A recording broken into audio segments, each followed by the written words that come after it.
happy to share that today's topic is very, very interesting and at least close to my heart. When I was reading the topic of today's session, and what caught my attention was that it was written, right attitude and righteous behavior are pillars of achieving your goals, which is so apt and so profound. And so is of today's speaker, Mr. Vinod Lahoti, who will be sharing his own personal success story. And I have always seen that whenever somebody is sharing personal stories and success stories, it comes from heart. Presentation may be there, but the way it comes, it is very, very interesting to see it. And I'm sure this session will be as exciting and informative and educative for our participants, and we will take home some very good lessons. Just to take few minutes to introduce Mr. Lahoti. Mr. Vinod Kumar Lahoti is the chairman and managing director of GeoLife Group, ventured into business while completing his executive MBA and made a way for residue-free farming and promoting organic food technology. Not only in India, GeoLife Group has made strong footprints in various countries, all under the able guidance of Mr. Lahoti. His ability to prioritize and deal effectively with a number of tasks simultaneously reinforced with the skills to make decisions, be accountable, meet and exceed goals, and achieve high quality results. He has metamorphosed the business venture into one of the fastest growing agro nanotechnology company. One can see a clear edge that Mr. Vinod Lahoti lends to every project he takes on.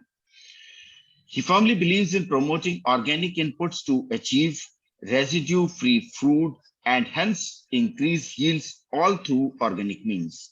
He and his experienced team at every step strive to bring up eco-friendly and range of products and thus contribute towards greener today and greener tomorrow. The company's punchline says it all. Think organic, grow organic, and eat organic.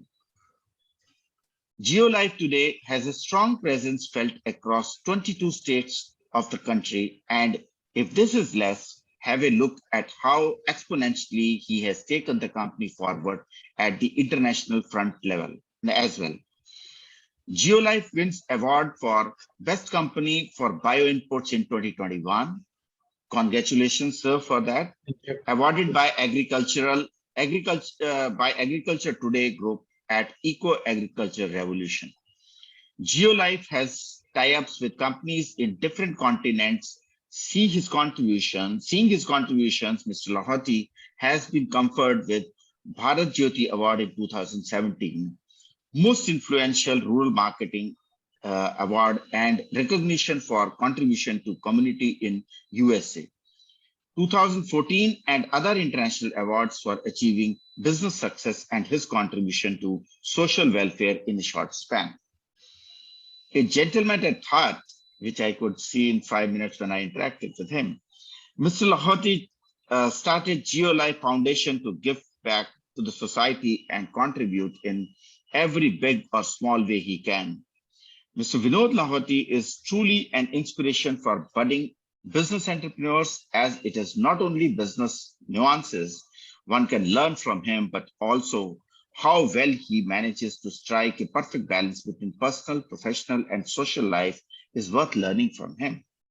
Company works on his philosophy of creating value-based organization and lifetime relationships. Mr. Lahoti, we are proud to have you today with us, and all is yours. Thank you. Thank you so much. Thanks to BMA and thanks to Arunji for introducing me to BMA and giving me opportunity to share my success story here. And is my screen visible? Yes, it is visible. Yeah.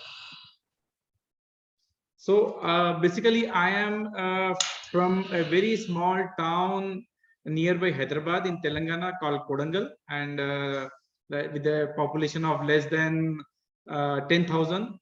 In that town, when I completed my education, like bachelor's, and then I completed my PG. I joined my family business, and this is our store, which is still there since 1973. We are into retail and distribution of agrochemicals. So when I used to sit in store, I used to observe the farmer comes and say, मेरे खेत में बहुत कीड़ा लगा हुआ है और मुझे कल हार्वेस्ट करना है. एक इतनी पावरफुल कोई पेस्टिसाइड दो जिससे कि आज का आज कीड़ा मर जाए और कल मैं हार्वेस्ट करके ले जाता हूँ. सो आई वाज थिंकिंग, अरे ये क्या है, अगर वो कीड़े की दवा पावरफुल पेस्टिसाइड स्प्रे करेगा तो लिटरली पेस्टिसाइड फ्रूट के अंदर जाएगा, वो वेजिटेबल के अंदर जाएगा और डायरेक्टली जो कंज्यूम करेगा वो पॉइजन खाएगा. सो I had in a mind कि कुछ तो ऐसा होना चाहिए कि ये रेसिड्यू फ्री ग्रो करने के लिए उनको सपोर्ट किया जाए. I was thinking, I was in contact with many scientists, I was doing research in many different platforms कि क्या किया जा सकता है जिससे कि हम रेसिड्यू फ्री बना सकते हैं. And I was there in the store for 3-4 years supporting my family. 3-4 साल बहुत काम करने के बाद में ऐसा लगा कि अभी ये छोटा तालुका प्लेस है, इसमें इससे ज्यादा ग्रो हो नहीं सकते, एक लिमिटेशन है वहां का. सो अंदर कोई कीड़ा था कि कोई ना कोई ऐसा बिजनेस करे जो पैन इंडिया और ग्लोबली जा सकते हैं. तो वो एक कीड़ा था और साथ में जो विजन था कि कुछ ना कुछ रेसिड्यू फ्री करना है. तो वहां से हम स्टार्ट हुआ, रिसर्च करना स्टार्ट किया. फिर कोई एक साइंटिस्ट के साथ करते कुछ प्रोडक्ट डेवलप हुए जो कि बहुत अच्छे थे. तो मुझे ऐसा लगा कि ये प्रोडक्ट तो नहीं है जो मुझे पैन इंडिया ले जा सकता है, ग्लोबली ले जा सकता है. Then I give a proposal to my family कि मुझे मुंबई शिफ्ट होना है. क्यों? तो मुझे बिजनेस स्टार्ट करना है, कुछ ना कुछ पैन इंडिया करना है और ग्लोबल लेवल पे जाना है. तो एवरीबॉडी वाज अगेंस्ट, क्या जरूरत है, हमारा इतना बड़ा बिजनेस है, सब कुछ है, छोड़ के फैमिली को, बच्चों को लेके सब जाने की क्या जरूरत है. But I somehow convinced and in 2008 I shifted Mumbai and started a company called GeoLife Organics with a team of 3 people. I shifted Mumbai and then my family shifted, kids का schooling, घर फाइनल किया, office final किया, schooling final किया और उसके बाद में सब फैमिली को शिफ्ट किया. तो मेरा मार्च 2008 में डिसीजन हुआ कि मुंबई शिफ्ट होना है. फरवरी में डिसीजन हुआ, मार्च में पहली बार आया था. यहाँ पे कुछ नोन लोग थे, क्लोज नहीं थे उतने, बट नोन लोग थे जिनके पास मैं गया. वहां पे मैंने मिड डे पेपर पढ़ रहा था उनके घर में बैठ के. वहां पे देखा कि एग्जीक्यूटिव एमबीए का एक नया बैच स्टार्ट हो रहा है और मेरे दिल में बहुत पहले से था कि एमबीए करना है, लेकिन वो गांव में रहने की वजह से हुआ नहीं, एमबीए करने का चांस नहीं मिला. तो I went to ITM and gave interview कि मुझे एमबीए करना है. एवरी सैटरडे 1 to 9 का बैच है. तो मुझे ऐसा लगा कि अगर मुझे अपने आप को ग्लोबल लेवल के लिए डेवलप करना है तो I should learn many things, specially MBA will help me. तो मैंने वहां पे गया, इंटरव्यू दिया, कन्विंस किया, एडमिशन ले लिया. Before starting business I took admission in MBA and then I used to come to Mumbai every Saturday morning. College attend करता था, सैटरडे नाइट मुंबई रहना और Sunday I used to travel across Mumbai की which location in Mumbai I should stay. सभी पूरा western south Mumbai देखा, सभी area देखने के बाद मुझे मुलुंद अच्छा लगा. Then I selected Mulund. तो वहां पे ऑफिस घर सब लेकर कंपनी स्टार्ट किया. फैमिली वाज वेरी सरप्राइज किया, तुम बिजनेस करने मुंबई गए और कॉलेज ज्वाइन किए, ये क्या कर रहे हो, बिजनेस का क्या प्लान है. बोला I want to do MBA also and business also. So 18 months के MBA में I used to travel everywhere in India, but I used to come back to Mumbai on Friday night or Saturday morning. College attend करना है क्योंकि मुझे सीखना था, अपने आप को और डेवलप करना था. छोटे से टाउन से आया, मैंने कंपनी स्टार्ट किया और with in 3 years I established offices in 16 states in India. 16 state में अपने ऑफिस ओपन किए, टीम हायर किए और डिस्ट्रीब्यूटर्स हायर किए. And in 2012 we had 1800 distributors across India with 200 people working in company, from 3 to 200, and now we are operating in 22 states with 3000 plus distributors and 400 plus people working in company. In 2012 we hired professionals. Industry में जो seniors है, experience लोग है, 25-30 साल का experience वाले लोग थे, उनको लिया हमने, जो इंडियन मल्टीनेशनल्स में और में सब में काम किया, big Indian companies and multinational में. And they started taking our business operations in India. But it took 1 year for me, 2012 to 13, to hand over my business, क्योंकि वो लोग जो आए थे, वो लोग they came from different companies, different organization, different culture. And बोलते थे विनोद जी ऐसा तो चलता है इंडस्ट्री में. मैं बोला मुझे नहीं चलना है, हमारी कंपनी में हमको हमारे वैल्यूज के साथ ही करना है, उसके बगैर कुछ नहीं करना है. तो it took 1 year to convince them, to bring them into Geolife values. और बाद में जब कॉन्फिडेंस आया कि okay they are able to handle it, then I hand over them domestic business. In 2013 I started thinking कि अभी मुझे pan India तो संभालने के लिए टीम मिल गई, I have to go global. तो मैंने 1 साल पूरा वर्ल्ड ट्रैवल किया, everywhere wherever there are international agriculture exhibitions and conferences I used to attend to understand how business goes in international platforms. So then I got ideas, and then we started a department for exports, international business in 2013, and then government business and institutional sales, all 3 departments. Then now since 2013 to now, we have our footprints in more than 70 countries. Our products are in registered in 30 plus countries, and export started in those countries. Then 2017 we started our own research farms. It is in Pune, 5-acre plot in Pune, where we do our whichever products we develop, we do extensive trials there. We have a team of 8 scientists from different expertise like entomology, pathology, soil nutrition, and all streams, so that any product we develop, they try there, and once they approve the product, the dosage and efficacy, then we go for multi-location trial across India, and after that only we go for commercial, because people trust Geolife. So any product which comes out of Geolife should be foolproof, and everybody should get results in all climatic conditions. So we have our own research farms. I think a company of Geolife, a size of Geolife, rarely any companies had that kind of in-house facility. Then in 2018 we started working on technology for farmers, so that we can give right solutions to the farmers on soil testing, to GPS mapping, and many other services through technologies. And through that we are giving services to farmers on guidance to use right nutrition at right stage and get optimum yields. And 2019 we started online sales, because now rural India also people are going for online. Some Amazon use karte hai, different platform use karte hai. So we started our own geolifeshop.com also, and we are selling online also since 2019. 2021 we started another division, another company, which is for urban people, because urban people don't have any knowledge about agriculture. If somebody wants to grow their own organic vegetable on terrace, on balconies, or backyards, or they have their farmhouses and they don't have proper knowledge about how and when to grow. So to give them service and give them proper guidance to grow organic, everything organic, we started a company called The Farm People. And in this company, our film star Sunil Shetty is my partner in this company. We together started this company, and now this company is growing very fast. So this is the journey from 2008 to 21, and there are many things in pipeline which are related to agriculture, to bring latest technologies in agriculture. I'm very happy to announce that Geolife is the first company which has introduced nanotechnology in agriculture, and we are the world's biggest products suppliers for nanotechnology. And also we have technologies like microbial extracts, and we use different Indian rare herbs also for plant protection, and all unique. None of the product in Geolife portfolio is me too. All products are unique and very well accepted across the world. So this is about Geolife. But when I started company, I was very clear that whatever I do, whatever we do in Geolife, it should benefit all our stakeholders.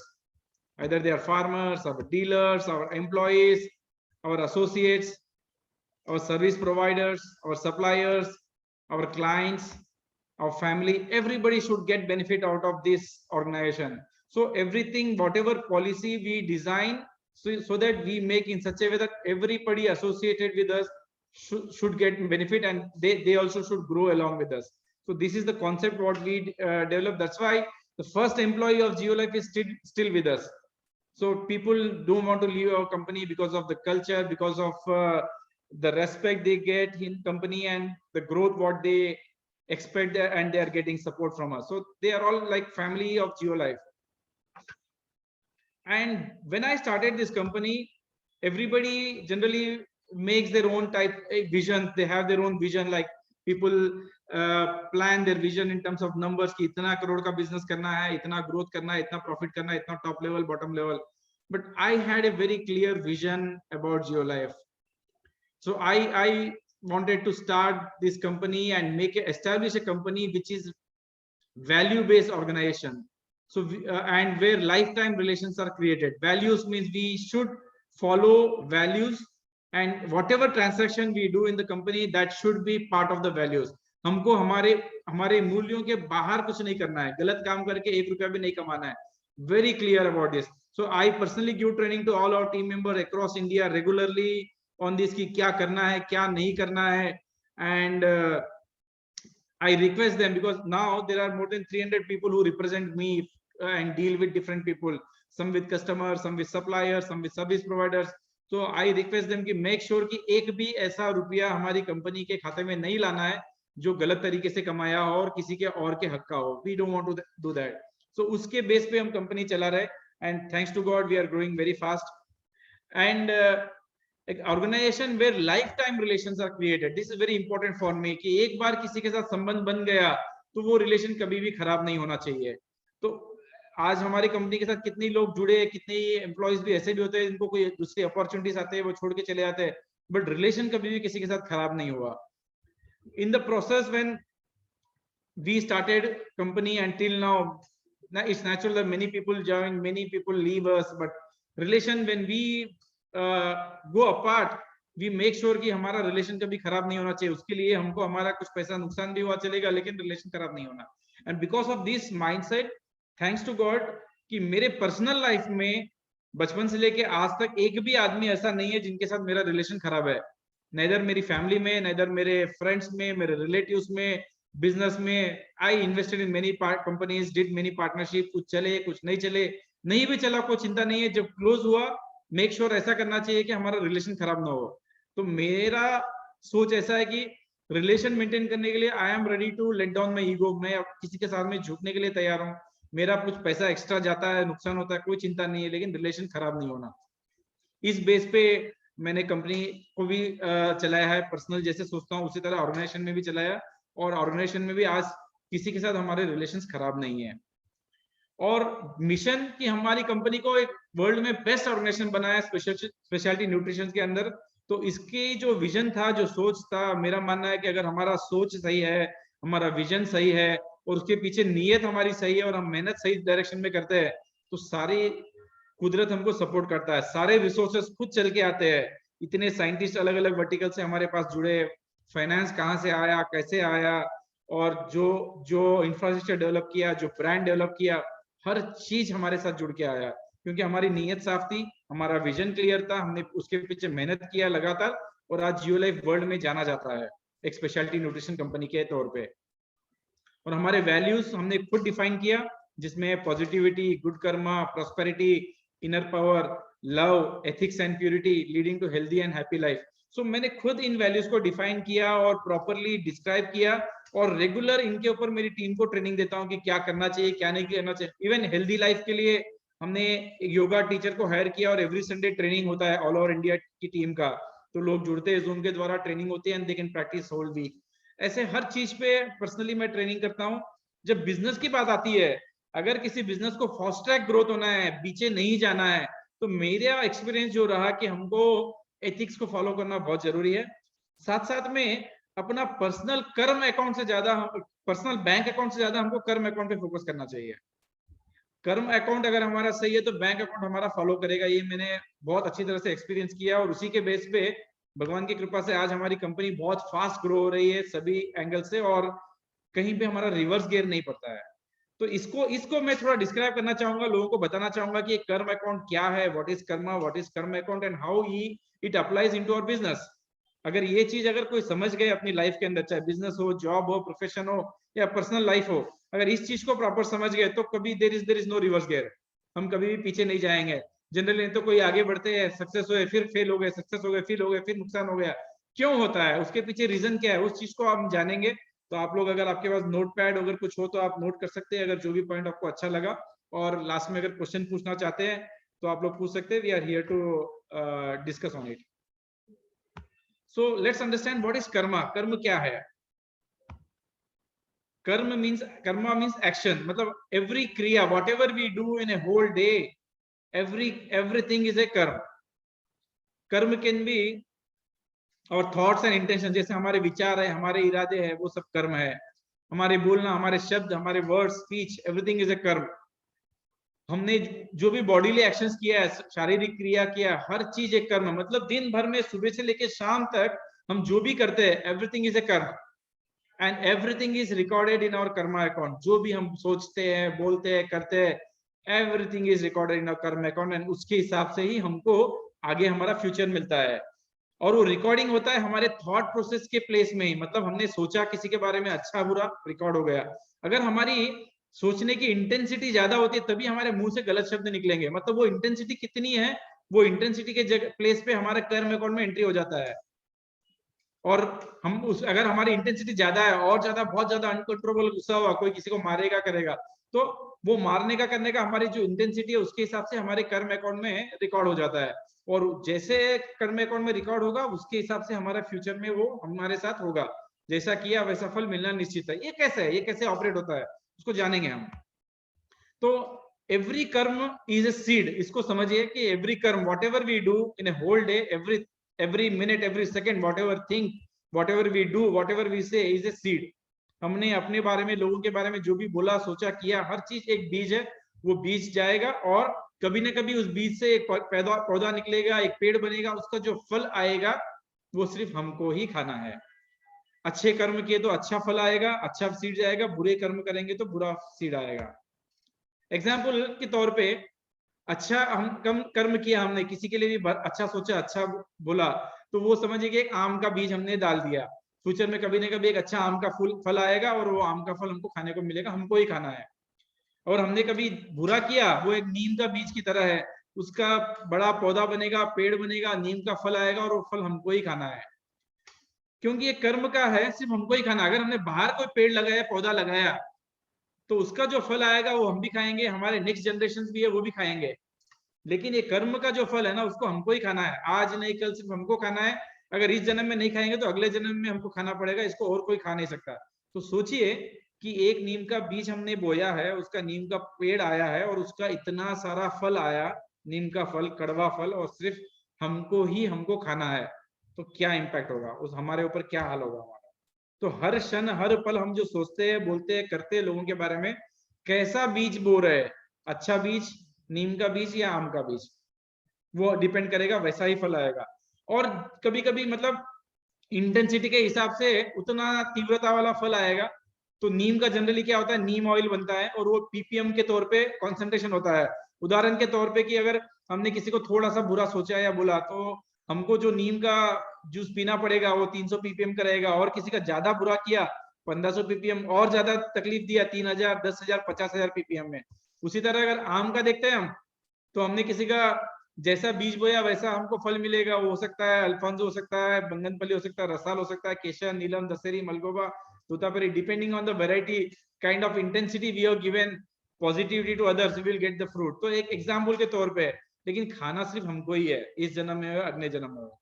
तो हमको बहुत सोच समझकर बीज पेना है. जैसा बीज हम बोएंगे वैसा फल हमको मिलेगा. उदाहरण के तौर पे, हमने अनजाने में कभी किसी का बुरा कर दिया, और उनको पता भी नहीं, बहुत बड़ा विराट बड़ा नीम का पेड़ बन के आ गया. अब वो सारा का सारा उसका आने वाला फल हमको खाना है. और उस टाइम पे हम बोले, तो बहुत मुश्किल की बात है. और नीम के पेड़ के सामने गए, आरती कर रहे, उसकी पूजा कर रहे, नीम देवता मेरी गलती को माफ कर दो, और मुझे नीम की जगह आम का फल दो. होगा क्या, क्या कविता जी, हो सकता है? नीम का फल कभी भी नीम का फल ही देगा, कभी आम का फल नहीं देगा. तो हमको बहुत सोच समझ के करना है कि क्या हम, कैसा फल, कैसा बीज हम दे रहे हैं, और कैसा फल हमको मिलने वाला है. ये पर्सनल लाइफ में, बिजनेस में, हमारे प्रोफेशन में, हर जगह सेम लागू होता है. हम डिटेल में समझेंगे आगे बिजनेस में कैसे इंपैक्ट आता है इसका. तो ये तो हो गया व्हाट इज कर्म. अब हम समझेंगे कर्म अकाउंट क्या है. जैसे है ना, एक कोई भी प्राणी इस धरती पे आया, एक आत्मा इस धरती पे आई है, तो भगवान क्या करता है कि उनको एक अपना एक अकाउंट देता है, कर्म अकाउंट. भगवान तो बहुत दयालु है, हमारे पिता है, वो तो चाहता है कि अपना बच्चा हमेशा खुश रहे. वो क्या करता है कि एक कर्म अकाउंट उसके साथ में अटैच करते, बोला बच्चा तेरे को जो लिखना है लिख, जो लिखेगा वो मिलेगा. आगे का भविष्य में तुझे बहुत अच्छी जिंदगी लिखनी है, बहुत अच्छा मकान चाहिए, बहुत अच्छा परिवार चाहिए, बहुत अच्छा एजुकेशन चाहिए, बहुत अच्छा शरीर चाहिए, ऐशो आराम चाहिए, लिख, जो लिखेगा वही मिलेगा। मतलब लिखना क्या है, हम जो कर रहे हैं, हम जो कर रहे हैं लोगों के साथ में, वो एंट्री हो रहा है और वही हमको मिलेगा। तो हम लोगों के साथ वही करना है जो हमको वापस चाहिए, क्योंकि भगवान तो चाहता है कि हमेशा खुश रहे, हम बहुत अच्छी लाइफ दे, और हमारे हाथ में ही दिया है। हमारा भविष्य सिर्फ हमारे हाथ में है। हमने जो पास्ट में किया उसके हिसाब से अभी हो रहा है, और जो फ्यूचर में अभी करेंगे उसके हिसाब से फ्यूचर में आएगा। तो हमारे हाथ में है हमारा कर्म खाता, तो उसमें जो लिखना है, हम जैसा लिखेंगे वैसा ही हमारे साथ होगा। तो हमको ये बहुत सोच समझ के लिखना है कि हम क्या लिख रहे हैं। एग्जाम्पल के तौर पे बैंक अकाउंट हम सब जानते हैं, तो बैंक अकाउंट और कर्म अकाउंट में क्या डिफरेंस है ये समझना है। बैंक अकाउंट क्या है, बॉडी के नाम पे है, विनोद लाहौटी के नाम पे बैंक अकाउंट है, मेरे नाम पे नहीं है, मेरे नाम पे मेरा कर्म अकाउंट है, राइट। बैंक अकाउंट के अंदर ओनली मनी रिलेटेड ट्रांजैक्शंस होते हैं। कर्म अकाउंट में money, wealth, love, ego, feelings, thought, लोगों को हेल्प किया, मदद किया, जो भी हमारे वजह से लोगों को अच्छा बुरा हुआ, everything gets accounted. Bank account get transfer to others, हमारे जो भी लीगल हेयर्स है, हमारे मरने के बाद इमीडिएट ट्रांसफर हो जाएगा उनके नाम पे। कर्म अकाउंट जो है हमारे साथ चलेगा, वो हमारा सोल के नाम पे, तो हमारे बैलेंसेस जो भी हो कंटिन्यू चलेगा और अगले जन्म में वो सेटल होंगे।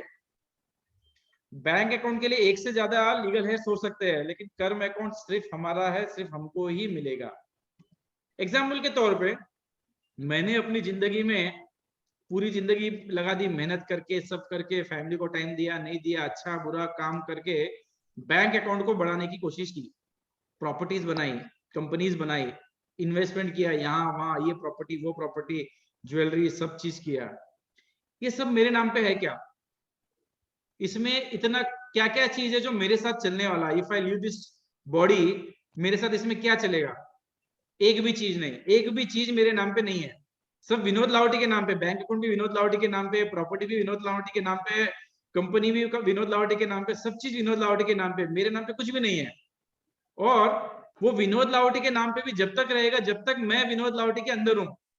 जिस दिन मैंने विनोद लाहौटी को छोड़ दिया, वो विनोद लाहौटी का भी नहीं रहेगा, इमीडिएटली नेक्स्ट जो भी नॉमिनीज है उनको ट्रांसफर हो जाएगा। तो मेरा कुछ भी नहीं है, मेरे नाम पे खाली है अभी जब तक मैं उसके अंदर हूँ, और वो ट्रांसफर हो जाएगा मैं जिस दिन छोड़ दूंगा उस दिन। छोड़ने के बाद में विनोद लाहौटी नाम भी नहीं रहेगा, इमीडिएटली बॉडी ले जाओ सब लोग, राइट। विनोद लाहौटी नाम भी नहीं रहेगा, और यहाँ तक कि मेरी पत्नी भी मेरी नहीं रहेगी, मेरे बच्चे भी मेरे नहीं, मेरे साथ में कोई नहीं आने वाला, सिर्फ मेरे कर्म खाता में जो है वही आने वाले हैं। तो मुझे ये सब प्रॉपर्टी, नाम, बिल्डिंग जो भी मैंने बनाया, कंपनी, शेयर्स, उस चीज का क्या घमंड? मेरा क्या है जो मेरे साथ चलने वाला? नथिंग। अगर मैं उस चीज का घमंड करूं, मैं उस चीज का प्राउड करूं कि मैंने ये सब किया, मेरा कुछ भी नहीं है। I am just a trustee, I am just a trustee as long as I am inside this body, right. मेरे साथ कुछ भी नहीं आने वाला, मेरे साथ आने वाला मेरा कर्म खाता, उसी के हिसाब से आगे मेरी लाइफ मिलने वाली है। तो हमको फोकस करना चाहिए मेजरली हमारे कर्म खाते के बैलेंस के ऊपर, पॉजिटिव बैलेंस, क्रेडिट बैलेंस। बाकी बैंक बैलेंस तो हमारे मेहनत, हमारे कर्म खाते के हिसाब से अपने आप आएगा, फॉलो करेगा, उसकी चिंता नहीं है।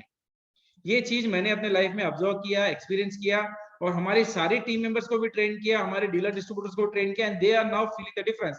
उन्होंने उनका प्रॉपरली लाइफ में इंप्लीमेंट करके उसका एक्सपीरियंस करना स्टार्ट कर दिया। तो वर्तमान जीवन में और अगले जीवन में भी हमारे कर्म खाते के प्रभाव क्या होता है, समझिए एक बार। समझिए, मेरी फैमिली जो भी आज है मेरी, दिट इज एज पर माई कर्म खाता। मेरे कर्म खाते में जैसा लिखा वैसे मुझे फैमिली मिली है। मेरा शरीर मेरे कर्म खाते के हिसाब से है, मेरी खूबसूरती, सुंदरता, ब्यूटी कर्म खाते के हिसाब से, हेल्थ उसके हिसाब से है, इमोशंस, भावनाएं उसके हिसाब से है, मेरी एजुकेशन उसके हिसाब से मिली, क्योंकि मेरे खाते में जितना है उतना एजुकेशन मिला। मेरा फाइनेंस उसी के हिसाब से मिलेगा, उसके ऊपर नहीं मिलेगा, उससे कम भी नहीं मिलेगा। सक्सेस उसी के हिसाब से है। रिलेशनशिप भी, हमारे संबंध भी अपने कर्म खाते के हिसाब से मिलते हैं। मतलब लोग बोलते हैं कि मेरे साथ जो भी हुआ उसके पीछे मेरे पेरेंट्स की है, मेरे पेरेंट्स ने ऐसा किया, मेरे दोस्त के तो पेरेंट्स ने बहुत अच्छा पढ़ाया, मेरे दोस्त के पेरेंट्स बहुत पैसे वाले थे इसलिए उसको ऐसी लाइफ है, मेरी ऐसी है। लेकिन मेरे कर्म खाते के हिसाब से मुझे पेरेंट्स मिले, वैसे वैसे घर में पैदा हुआ। मेरी पत्नी ऐसी है ना, उसकी वजह से ऐसा है, वो बोलती है मेरा पति ऐसा है इसके लिए मेरी लाइफ में ऐसा प्रॉब्लम है, मेरे बच्चे ऐसे मिले इसलिए ऐसा है, मेरी जॉब ऐसी है इसलिए ऐसा मिला, मेरा बॉस ऐसा है ना इसके लिए ऐसा है। Everything is because of my own कर्म खाता। हर कोई मेरी दुनिया में जितने भी मेरे लाइफ में आए, हर कोई मेरे कर्म खाते के बैलेंस के हिसाब से ही आए। किसी और को रेस्पॉन्सिबल बनाने की गलती नहीं करना है। हम हमारे साथ जो हो रहा है उसकी पूरी जिम्मेदारी हमको ही लेना है, क्योंकि I am responsible for every good and bad what is happening in my life. क्योंकि मेरे कर्म खाते के हिसाब से ही मुझे मिलेगा। अभी भी जो मिला है वो ऐसे ही है, और आगे जो मिलेगा इस जन्म में अगले जन्म में वो भी मेरे कर्म खाते के बैलेंस के हिसाब से मिलेगा।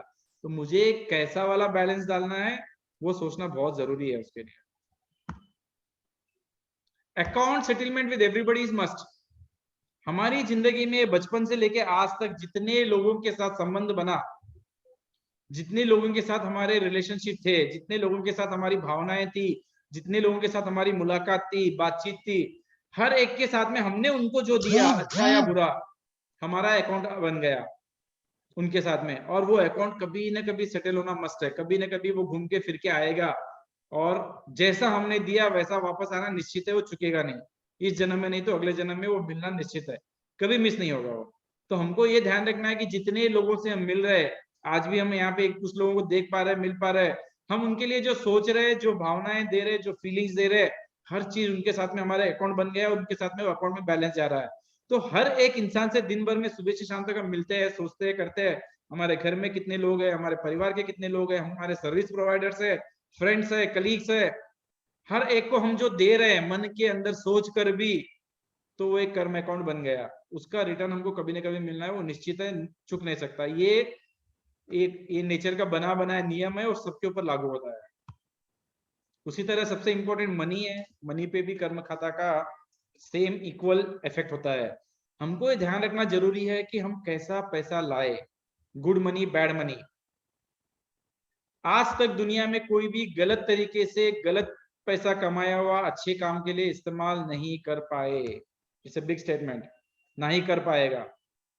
गलत तरीके से पैसा, यानी हमने किसी को धोखा दिया, किसी के दूसरे का हक का हमने ले लिया, चीट किया, झूठ बोल के लिया, कुछ भी किया, किसी और के हक का पैसा अगर हमने अपने पास लाया तो वो साथ में तकलीफ लेके आएगा, और जब तक हमारे पास रहेगा तकलीफ देता रहेगा, एक ना एक दिन कोई बड़ा तकलीफ देके कोई नुकसान करके चले जाएगा। गलत तरीके से लाया हुआ पैसा अच्छे काम के लिए इस्तेमाल किया नहीं जा सकता। अगर वैसा वाला पैसा लाकर मैंने अपने खाने पीने पे लगाया तो मेरे शरीर का कोई ना कोई पार्ट डैमेज हो जाएगा। वैसा वाला पैसा लाकर मैंने घर बनाया तो उस घर में हमेशा अशांति रहेगी। वैसा वाला पैसा लाकर मैंने अपने बच्चों की पढ़ाई भी लगाया तो मेरा बच्चा जितना सक्सेस होना चाहिए लाइफ में नहीं होगा। गलत पैसा हमेशा गलत काम ही करता है, अच्छे काम के लिए इस्तेमाल किया ही नहीं जा सकता। So nobody can enjoy wrong money, bad money comes in with pain and one day goes back by giving pain. इसको समझना बहुत जरूरी है। कैसा पैसा मैं लाऊं, मेरे जेब में, मेरे अकाउंट में, मेरे घर में, ये बहुत सोचने की जरूरत है। पहले ही बाहर ही रोक देना, भाई ये तो मुझे नहीं चाहिए, मेरा नहीं है, मेरे हक का नहीं है, ये बहुत जरूरी है सोचना। चाहे वो करप्शन का पैसा हो, चाहे फ्रॉड का हो, चाहे गलत प्रोडक्ट बेच के हो, कोई एम्प्लॉई है किसी की अपनी जॉब कर रहा है वहां पे कट मनी हो गया, झूठ बोल के हो गया, कुछ भी, जितना सैलरी लिया उतना काम नहीं किया तो जितना डिफरेंस अमाउंट है वो रॉन्ग मनी है। तो हर एक के लाइफ में लगा रहे मैं तो सब अच्छा ही कर रहा हूँ, मेरे साथ ऐसे क्यों हो रहा है, सोचते हैं। क्योंकि कभी ना कभी गलत किया है, वो गलत का फल हमको मिलता है। इसका बहुत इंपॉर्टेंट है सोचना, क्या लाना है क्या नहीं लाना है। सबसे इंपॉर्टेंट है क्या नहीं लाना है, कहाँ रुकना है पता है, ये बहुत इंपॉर्टेंट है हमारी लाइफ में। देखिए मैंने अपने लाइफ के लिए बाउंड्रीज बनाई थी जब मैं मुंबई शिफ्ट हुआ। मेरा पैशन था कि बहुत जल्दी ग्रो होना है, पैन इंडिया जाना है, ग्लोबल जाना है। कौन से वे से जाऊंगा, किन लोगों के साथ जाऊंगा, कौन मुझे ले जाएगा, कौन से बिजनेस के साथ जाऊंगा पता नहीं था। काफी लोगों से मिलना होता था, बड़े बड़े लोगों से मिलना होता था, हर इंडस्ट्री के लोगों से मिलना होता था, ब्यूरोक्रेट से, पॉलिटिशियन से, सबसे मिलना होता था, उनके साथ उठना बैठना होता था। इतना फास्ट से सब चीज चलने लगा कि मुझे डर लगा, अरे मैं ऐसा कभी होने जाए कि इन लोगों के इन्फ्लुएंस में आके मैं कोई गलत लाइन पे तो नहीं चले जाऊं। तो मैंने सोचा कुछ ना करना पड़ेगा जिसका मुझे पता होना चाहिए कि कहाँ रुकना है। तो मैंने अपनी लाइफ की एक लक्ष्मण रेखा बनाई। वो लक्ष्मण रेखा ये है कि मैं ऐसा कोई काम नहीं करूंगा जो मैं मेरे पापा को और मेरी वाइफ को नहीं बता सकता। सिंपल लक्ष्मण रेखा। ये कोई काम नहीं करूंगा कि मैं अपने डैड को नहीं बता सकता और मेरी वाइफ को बता नहीं सकता। बस मुझे पता है अभी सबके साथ बिंदास वर्ल्ड में कहीं भी घूमो, कहाँ रुकना है पता है, बस इसके आगे नहीं जाना है मुझे। तो वैसे मैंने अपने लाइफ के लिए लक्ष्मण रेखा बनाई। तो इसमें कुछ स्टूडेंट्स भी है, बताया जा रहा था, तो अगर स्टूडेंट्स है उनके लिए भी बहुत इंपॉर्टेंट है कि आप ऐसा कोई काम मत करो लाइफ में जो अपने माता पिता को न बोल सके। खत्म, सिंपल है। इन्फ्लुएंस में आ जाते हैं, दोस्त ऐसे रहते हैं कि अरे यार कभी ना कभी कुछ करता है तो चलता है, क्या होता है, ऐसी होती है चीजें। जब होता है तो आपको यही सोचना है कि मैं ये बात पापा मम्मी को बता सकती हूँ क्या, या बता सकता हूँ क्या। बता सकता हूँ तो ठीक है, बिंदास करो। नहीं बता सकता हूँ तो रोक दो, नहीं मुझे नहीं करने का है, बाकी सब कोई करो नहीं करो। दुनिया में बहुत लोग ऐसे होते हैं जो इन्फ्लुएंस करेंगे, अरे क्या तू तो आउट पुराना मॉडल का है बोलेंगे, या और कुछ बोलेंगे, क्योंकि वो भी चाहते हैं कि वो जो कर रहे हैं हम भी करें, उनके साथ में हो जाए। लेकिन रोकने के बहाने बहुत है, हम अवॉइड किया जा सकता है, उनके साथ में दोस्ती रखते हुए भी हम अवॉइड कर सकते हैं अगर हमको गलत लाइन पे नहीं जाना है। तो हमको जो दुनिया जो 80-20 प्रिंसिपल पे चलती है, तो 20% लोग ऐसे होते हैं जो दुनिया में बहुत सक्सेसफुल रहते हैं अच्छे काम करते हुए भी। उन 20% के क्रीम में अगर आना है हमको, तो हमको अपने लाइफ के वैल्यूज को डिफाइन करना पड़ेगा, बाउंड्रीज को, लक्ष्मण रेखा को डिफाइन करना पड़ेगा, तब हम कभी गलत काम नहीं करेंगे। तो सिंपल सिंपल टेक्निक्स है, अगर हम करें तो हम बच सकते हैं गलत रास्ते में जाने से। तो मैंने लाइफ में इंप्लीमेंट किया, मुझे बहुत फायदा हुआ उसका। लेकिन हम देखते हैं कि कभी कभी ऐसा लगता है कि लोग ऐसे ही, ये जो विनोद जी बोल रहे हैं ऐसा अप्लाई होता है नहीं होता, लॉ ऑफ कर्मा कभी काम करता नहीं करता। हम देखते हैं कि कितने लोग ऐसे पॉलिटिशियन है, ऐसे ब्यूरोक्रेट्स है, ऐसे बिजनेसमैन है जो बड़ी बड़ी बंगले गाड़ियों में घूमते हैं और गलत काम ही करते रहते हैं। वो लोग सारे गलत काम करके भी अच्छी लाइफ जी रहे हैं। तो वो देखने के बाद में डाउट आता है हमको, अरे सही में लॉ ऑफ कर्मा अप्लाई होता है कि नहीं होता है कहीं पे ऐसा। क्या कविता जी डाउट होता है ना ऐसा, राइट? तो ये समझना बहुत जरूरी है कि लॉ ऑफ कर्मा 100% अप्लाई होता है। लॉ ऑफ कर्मा में के दोनों पहलू है, अच्छा किया तो अच्छा भी मिलेगा, बुरा करेंगे तो बुरा भी मिलेगा। आप अच्छा करेंगे तो डेफिनेटली अच्छा मिलना ही मिलना है, निश्चित है। उसका भी क्रेडिट बैलेंस का अनुभव हमको करेंगे, और बुरा का भी मिलेगा। तो अगर आज कोई बुरा काम कर कर अच्छी जिंदगी जी रहा है, इसका मतलब कि कभी ना कभी तो अच्छा किया होगा इससे पहले, इस जन्म का, पुराने जन्म का। उनका जितना क्रेडिट बैलेंस है, उस क्रेडिट बैलेंस तक वो इस लाइफ में एंजॉय करेगा, अच्छी लाइफ जिएगा, सब करेगा। जिस दिन वो क्रेडिट बैलेंस खत्म हो गया, कोलैप्स हो जाएगा। हमने कितने लोगों को देखा नहीं है, बड़े बड़े बिजनेसमैन, बड़े बड़े पॉलिटिशियन, बड़े बड़े ब्यूरोक्रेट्स कोलैप्स हो जाते हैं।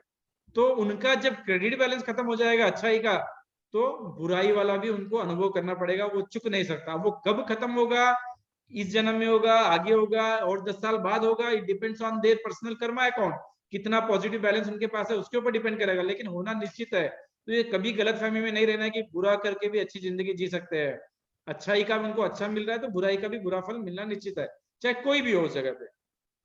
और कभी कभी हमको लगता है कि अरे यार मैं तो सब अच्छा ही कर रहा हूँ, सबका भला कर रहा हूँ, मेरी कंपनी में, मेरे परिवार में, मेरे ऑर्गेनाइजेशन में सबका अच्छा कर रहा हूँ, फिर भी मेरे साथ बुरा हो रहा है। लगता है हमको अरे मैं तो कभी याद ही नहीं है मुझे कि मैंने कभी किसी का बुरा किया। तो उस टाइम पे हमको ये ध्यान रखना चाहिए कि यूट्यूब दिख रहा है आपको, एग्जाम्पल के तौर पे ये यूट्यूब में जो ग्रीन है ना liquid, this green liquid is positive Karma balance, good Karma का बैलेंस। और रेड वाला जो है नेगेटिव कर्मा का बैलेंस, जो भी हमने किसी के बारे में बुरा सोचा, बुरा किया, वो बैलेंस है। जब हम गुड डालते जा रहे हैं उसके अंदर, उस ट्यूब में, यूट्यूब में, तो रेड वाला बाहर तो निकलेगा ही ना। तो पुराना जो हमारा नेगेटिव बैलेंस है उसको भी तो अनुभव करना ही पड़ेगा हमको। तो आज मैं अच्छा कर रहा हूं और फिर भी बुरा मेरे साथ हो रहा है, इसका मतलब कि पहले का बुरा बाहर निकल रहा है। हमको निराश नहीं होना है, रात दिन लगातार सिर्फ हमारे यूट्यूब के अंदर ग्रीन लिक्विड ही डालते जाना है, good Karma, good Karma, good Karma. एक दिन रेड पूरा बाहर निकल जाएगा ना, फिर हमारी लाइफ में कभी बुरा होना चांस ही नहीं है। हर क्षण, हर पर, हर ओकेशन में, हर कंडीशन में, हर सिचुएशन में, हर एक के साथ सिर्फ अच्छा ही होगा। तो हमको निराश होने की जरूरत नहीं है, सिर्फ सबका भला सोचना है, भला करना है।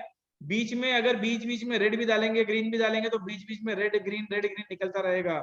हमको सिर्फ ग्रीन ही डालेंगे तो सिर्फ रेड पूरा बाहर निकल जाएगा जितना अंदर है, और फ्लूइड पूरा हमारा ट्यूब के अंदर ग्रीन रहेगा, तो हमारा फ्यूचर सिर्फ अच्छा ही अच्छा होगा। जैसे हमने कर्म का अकाउंट और बैंक अकाउंट को देखा ना, तो बैंक अकाउंट के साथ जैसे ही कर्म अकाउंट में भी एफडी और लोन का इफेक्ट भी होता है। जैसे बैंक अकाउंट में फिक्स डिपॉजिट होता है, लोन होता है ना, वैसा कर्म अकाउंट में भी होता है। तो फिक्स डिपॉजिट क्या है, लोन क्या है, समझते हैं। फॉर एग्जाम्पल, मुझे कोई कोई किसी को चीट करने का मौका मिल गया, सामने वाले को पता है नहीं मैंने चीट कर दिया, उसका एक कुछ अमाउंट मैंने चीट कर दिया, और समझता हूँ अरे चांस मिल गया, किसी को पता नहीं है, मैंने किसी का 25 लाख डुबा दिया, 1 लाख डुबा दिया, जो भी वॉटेवर 1000 रुपया डुबा दिया, या मैंने कुछ कर दिया किसी का और उसको पता नहीं है, पता भी चल गया, जो भी मैंने चीट कर दिया, किसी के हक का ले लिया, और मैं समझता हूँ मुझे चांस मिल गया। वो चांस कभी भी नहीं है, दैट्स ए लोन। और एक ना एक दिन कभी ना कभी वो पैसा इंटरेस्ट के साथ वापस जाएगा। वो पैसा मैं कहाँ लगाऊंगा, कैसे लगाऊंगा, और जहां लगाऊंगा वहां पे नुकसान होकर वापस चले जाएगा। उसी तरह मेरा पैसा किसी ने चीट किया, हमको अपनी पूरी कोशिश करनी चाहिए हर एंगल से कि अपने को कोई चीट ना करे। पहले चीट कर दिया तो भी जो भी करना है लीगल प्रेशर सब डाल के, क्योंकि हमको अपना फैमिली चलाना है, हमारा ऑर्गेनाइजेशन चलाना है, तो हमको अपना पैसा लाने की पूरी कोशिश करनी चाहिए। उसके बावजूद अगर किसी ने चीट किया पैसा, तो चिंता करने की जरूरत नहीं है, वो एफडी हो गया, वो फिक्स डिपॉजिट हो गया, कभी ना कभी इंटरेस्ट के साथ वापस आएगा। मैं अपनी टीम को रेगुलर बताता हूँ इसके बारे में कि हमको हमारी कंपनी में कर्म खाते में लोन नहीं चाहिए, एक भी रुपया हमको गलत तरीके से कमा के नहीं लाना, क्योंकि गलत पैसा जब अच्छे काम के लिए इस्तेमाल कर ही नहीं सकते तो लाना क्यों, लाएंगे साथ में इंटरेस्ट के साथ कभी ना कभी वापस जाएगा। और वो इंटरेस्ट कौन सा, ये पैसा एफडी जो हो रहा है या लोन हो रहा है, ये कोई यहाँ के हमारे मैन मेड बैंक में रखेंगे, एसबीआई कोटक वगैरह वगैरह, कितना इंटरेस्ट देंगे, 6%, 8%, 10%। ये हो रहा है यूनिवर्सल बैंक में हो रहा है, कर्म खाते में जो लोन हो रहा है ना, वो यूनिवर्सल बैंक में हो रहा है, वहां का इंटरेस्ट रेट बहुत हाई है। बोलते हैं कि हर साल डबल होता है। मैंने किसी को 1 लाख रुपया चीट किया, वो अगले साल 2 लाख होगा, 4 लाख होगा, 8 लाख होगा, 16 का लाख होगा, और वो घूम फिर के वापस चले जाएगा। हम कभी न कभी ये पैसा हमारा चीट किया और कहीं पे लगाते हैं, 3-4 साल मेहनत करेंगे, खूब मेहनत करेंगे बिजनेस को डेवलप करने के लिए या व्यापार कुछ भी कहीं पे भी लगाते हैं, और वो बिजनेस में लॉस आ जाएगा, कभी ना कभी चले जाएगा। किसी प्रॉपर्टी में लगाएंगे, लिटिगेशन हो जाएगा, चले जाएगा।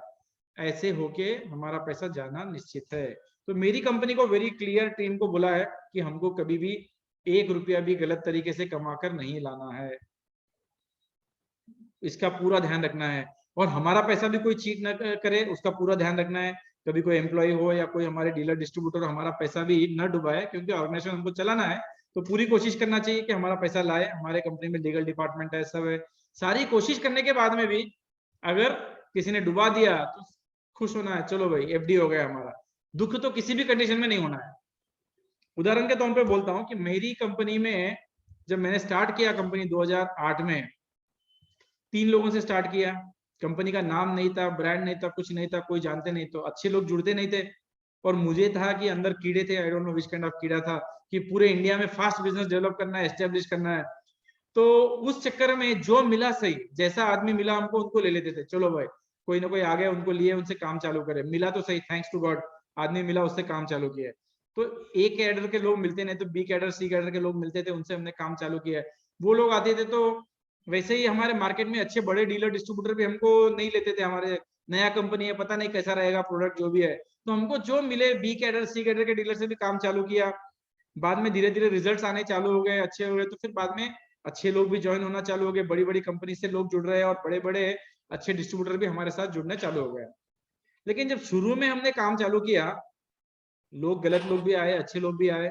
जो गलत लोग आए उन्होंने काफी पैसा भी डुबाया हमारा, एम्प्लॉयज ने पैसा चीट किया हमारा, डीलर डिस्ट्रीब्यूटर ने पैसा डुबाया, क्योंकि कंपनी में पॉलिसीज भी, एचआर पॉलिसी स्ट्रांग नहीं थे, नया कंपनी था, लीगल पॉलिसीज भी उतने स्ट्रांग नहीं थे शुरू में। लेकिन हमको फास्ट जाना था, तो उस सिलसिले में हम करते गए, तो पैसा काफी डूबता था। तो मैंने कभी निराश नहीं हुआ। मैंने उस टाइम के लिए भी दो एंगल से उन लोगों को ब्लेसिंग देता हूं, आज भी देता आया हूं। एक है कि उन लोगों ने शुरू में हमारे साथ हाथ लगाया, तभी तो उनके पीछे मार्केट में प्रोडक्ट का इंट्रोडक्शन हुआ, टेक्नोलॉजी का इंट्रोडक्शन हुआ, कंपनी के वैल्यूज का जो भी इंट्रोडक्शन हुआ, तब अच्छे लोग जुड़े। तो उनका कंट्रीब्यूशन है कि हमारी कंपनी को इनिशियल रूट लेवल में बेस करने का उनको कंट्रीब्यूशन है, तभी तो बाद में अच्छे लोग जुड़े, तो उनका कंट्रीब्यूशन है। Thanks to them, God bless them always. दूसरा, इन लोगों ने, जो जितने लोगों ने पैन इंडिया में मेरा हर साल पैसा 50 लाख, 1 लाख, करोड़, 2 करोड़ जो भी डुबाता होगा, डूबता था, वो मेरा यूनिवर्सल बैंक में एफडी हो गया। मैं अगर वो पैसा यहाँ पे बैंक में रखता था, एफडी करता था इंडियन मैन मेड बैंक में, तो कोई भी ऐसा बैंक नहीं है जो ये गारंटी नहीं देता है कि तुम्हारे मरने के बाद मैं अगले जन्म में पैसा लाके दूंगा। देता है? आपके नोटिस में कोई अगर बैंक हो तो प्लीज मुझे टेक्स्ट कीजिए कि ऐसा कोई बैंक हो कि आप एफडी करो 50 लाख 1 करोड़ रुपया मरने के बाद भी मैं लाके दूंगा। है ऐसा कोई बैंक? नहीं। लेकिन ये लोग जो इतने लोगों के पास मेरा एफडी हुआ, वो लोग मेरा इस जन्म में, इमेजिन कीजिए कि मेरा टाइम किसी को पता नहीं किसका टाइम कितना है, मैंने इतने लोगों के साथ में अकाउंट सेटलमेंट जो होना मस्ट है, अकाउंट सेटलमेंट किए बगैर लाइफ छोड़ के चले गए बॉडी को मैंने। तो इतने लोग फिर से अगले जन्म में मेरे लिए पैदा होंगे, मेरे लिए काम करेंगे, वो मेहनत करते रहेंगे और पैसा घूम फिर के आएगा। तो मेरा ये जन्म भी सिक्योर हो गया, फ्यूचर में अगला जन्म भी सिक्योर हो गया, और पैसा रिटर्न आएगा यूनिवर्सल बैंक के इंटरेस्ट रेट से।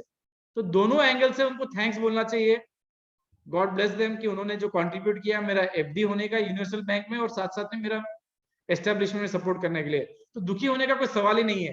कोशिश करना है कि हमें कोई डुबाए नहीं, हमारा नुकसान ना हो, लेकिन जब हुआ तो आगे बढ़े, गो ऑन, आगे बढ़े, सब हमारे साथ अच्छा ही होता है।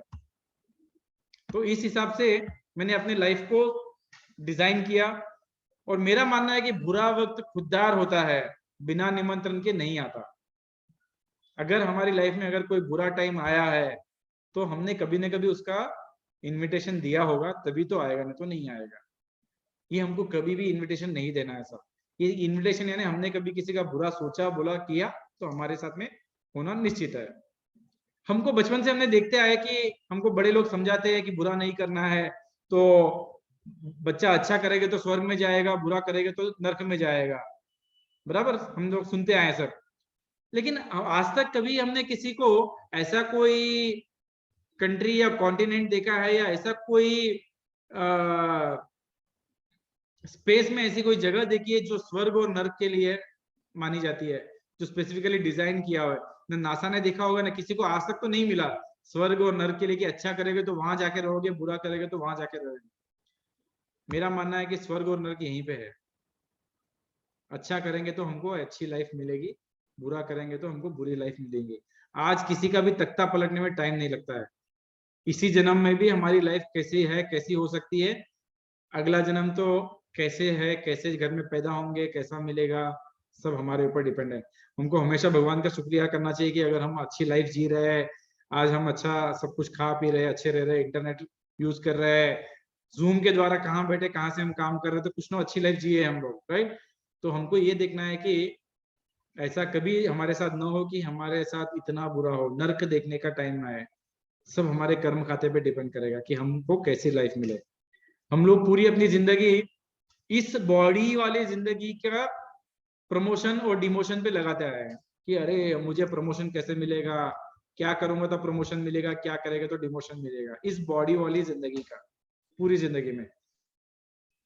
इस धरती पे उदाहरण के तौर पे हर 3 सेकंड में एक बच्चा पैदा होता है, बराबर। उस 3 सेकंड में एक बच्चा बहुत अच्छे घर में पैदा होता है, एक बच्चा एवरेज घर में पैदा होता है, एक बच्चा कहीं ना कहीं झोपड़ी में ऐसी जगह पैदा होता है जहाँ पे उनको खाना पीना भी नसीब नहीं होता। उस समय उस बच्चे का क्या गलती है? उस 3 सेकंड में तो कोई कुंडली भी चेंज नहीं होती, किसी का ग्रह दशा भी चेंज नहीं होती, सब सेम रहता है। तो उस 3 सेकंड में उस बच्चे की क्या गलती है कि एक को बहुत अच्छा घराना मिला है, अच्छा स्कूल, अच्छा परिवार, अच्छे संस्कार, अच्छी लाइफ, और एक को कुछ भी नहीं मिला। उसका अपना कर्म खाता है जो उसको आगे अपनी लाइफ देती है। और वो कर्म खाता किसके हाथ में है लिखना? हम बोलते हैं कि भगवान ने मेरे साथ ऐसा किया।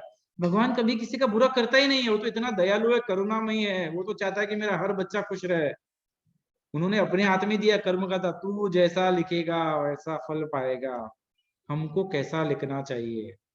एग्जाम्पल के तौर पे आज किसी की जिंदगी तकलीफ में है, टाइट चल रही है, प्रॉब्लम्स में है, और आज अगर वो अभी भी लोगों को बुरा कर रहा है, बुरा सोच रहा है, बुरा कर, तो उसकी जिंदगी आगे भी अंधेरे में ही रहेगी। आज अंधेरे में है, आगे भी अंधेरे में ही रहेगी। आज किसी की जिंदगी उजाले में अच्छी जिंदगी जी रहा है, लेकिन लोगों का बुरा सोचता है, बुरा करता है, तो वो उजाले से अंधेरे की तरफ जाएगा। फ्यूचर में उसको वैसी लाइफ मिलने वाली है। आज किसी की जिंदगी तकलीफ में है, प्रॉब्लम्स में है, फिर भी वो सबका भला सोचता है, भला करता है, तो वो अंधेरे से उजाले की तरफ जाएगा, फ्यूचर तो एकदम ब्राइट रहेगा, बराबर। और आज किसी की जिंदगी भगवान की दया से बहुत अच्छी है और वो आज भी सबका भला सोचता है, सबका अच्छा सोचता है, सबका अच्छा करता है, किसी का दिल नहीं दुखाता है, किसी को चीट नहीं करता है, तो वो उजाले से उजाले की तरफ जाएगा। और मैं चाहता हूं कि आज इस सेशन में जितने लोग जुड़े हैं बीएमआई से, बीएमए से, भगवान सब उजाले से उजाले की तरफ ही जाए, सब अपनी जिंदगी एकदम मस्त बनाए, अभी भी और भविष्य में भी सब अच्छी लाइफ जिए। तो हमको उजाले से उजाले की तरफ ही जानी चाहिए, इस डायरेक्शन में काम करना चाहिए, ताकि हमारी लाइफ में कभी कोई प्रॉब्लम ना आए। कभी कभी हमारे साथ कभी कुछ बुरा होता है तो हम क्या सोचते हैं कि उसकी वजह से ऐसा हो गया, उसने मेरे साथ ऐसा किया ना इसीलिए ऐसा हो गया, मेरे माता पिता ने ऐसा किया ना ऐसा हो गया, मेरी सास है ना ऐसी है ना, वो ऐसे करती है इसलिए ऐसा था, अरे मेरी बहू ऐसी आ गई मेरे घर में जब से मेरे साथ ऐसा हो गया, मेरा पति ऐसा, मेरा पत्नी ऐसी, मेरा पार्टनर ऐसा, मेरा फ्रेंड ऐसा, मेरे पड़ोसी ऐसा। हमेशा हम यही करते हैं कि मेरे साथ जो हो रहा है उसका किसी और की वजह से ही होता है। जनरली किसी दो के बीच में संबंध खराब होता है तो कभी भी गलती अपनी तो होती नहीं है, हमेशा गलती सामने वाले की ही होती है, राइट। कोई भी प्रॉब्लम हो तो रिलेशन खराब हुआ तो गलती तो सामने वाले की होती है, अपनी गलती तो कभी रहती नहीं है। सामने वाला भी वही बोलता है कि सामने वाले की वजह से, मेरी वजह से नहीं हुई है। लेकिन ये मानना जरूरी है कि गलती किसी को भी हो, प्रॉब्लम अगर हमारे साथ में हुआ है उसके जिम्मेदार हम ही है। दुनिया में किसी और की ताकत नहीं है हमको नुकसान पहुंचाने के लिए। बड़ा पॉइंट है, समझने की बात है कि दुनिया में किसी की भी ताकत नहीं है कि वो हमको नुकसान पहुंचा सके, वो तो बस जरिया बन के आता है हमारा कोई ना कोई कर्म अकाउंट क्लियर करने के लिए। बस ये हमको एटीट्यूड रखना चाहिए लाइफ में, हमको पूरी कोशिश करनी चाहिए कि प्रॉब्लम ना आए, प्रॉब्लम आ गया तो समझना है कि मेरा कोई ना कोई कर्म अकाउंट पुराना क्लियर हो गया है, thanks to the person who supported to clear this karma account. बस सबको ब्लेस करना, आगे बढ़ना, ये लाइफ के एटीट्यूड होना चाहिए, तो हम आगे हमारा भविष्य अच्छा हो सकता है। अगर फाइनेंशियली देखे हमारे लाइफ में कर्म अकाउंट क्लियर करने के लिए बहुत बार बड़े बड़े नेशनल लेवल के, इंटरनेशनल लेवल के ये जो ब्रह्मांड है, ये जो कुदरत है, ये नेचर है, ये प्ले करता है। ताकि कितने लोगों ने अलग अलग तरीके से कर्म अकाउंट में गलत पैसा कमाया होगा, गलत व्यवहार से किया होगा, गलत चीजें लाके अपनी लाइफ को बनाया होगा, वो मास लेवल में कर्मा क्लियरेंस करने के लिए डिजास्टर्स होते हैं।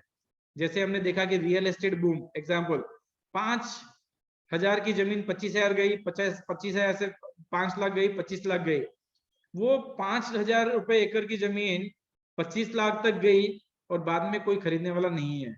तो बीच का जो पैसा है कैसा वाला पैसा है, जिसका पैसा उसमें लगा करा अटका, वो कर्मा क्लियरेंस है हमारा। कभी ना कभी गलत पैसा अगर आया है तो गलत पैसा यानी हम क्या करते हैं, मतलब हमको पता नहीं कि मैंने तो कभी गलत किया ही नहीं समझ से, लेकिन टैक्स प्लानिंग बोल के भी टैक्स चोरी होती है, बहुत चीजें होती है, मतलब छोटी मोटी चीजें बहुत होती है लाइफ में जो कि गलत रहता है, वो भी होता है, तो हमको अवॉइड करना चाहिए।